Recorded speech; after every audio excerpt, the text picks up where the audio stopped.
Hello and welcome to this demonstration of the powerful features of the MolCube Solution Builder API. The Solution Builder is a solution that takes a prepared protein structure and automatically builds a complete, solvated system ready for molecular dynamics simulation.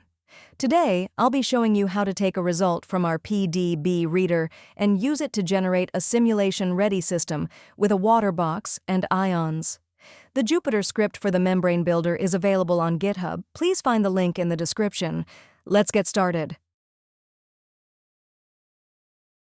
First, it is necessary to install the MolCube Python package required to use the API.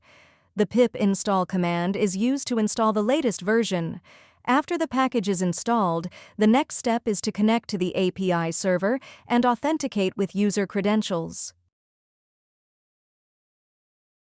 The most important feature of the Solution Builder is that it uses the output of a PDB Reader job as its input. By passing the project ID of a previously completed PDB Reader job as a parameter to the create project function, the workflow seamlessly continues from the structure that PDB Reader has already modeled.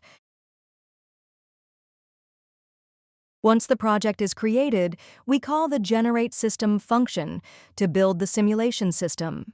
In this example, we are generating the system with default settings, but it's important to note that you can customize various options, such as the simulation box shape, ion type and concentration, and system temperature to fine-tune the system's conditions.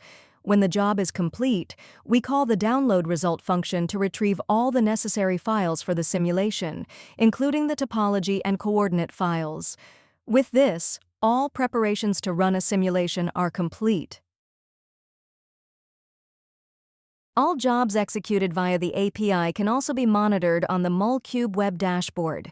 If you log into the dashboard, you can see the project we just created with the API, and from there, you can track the job status or visually inspect the results.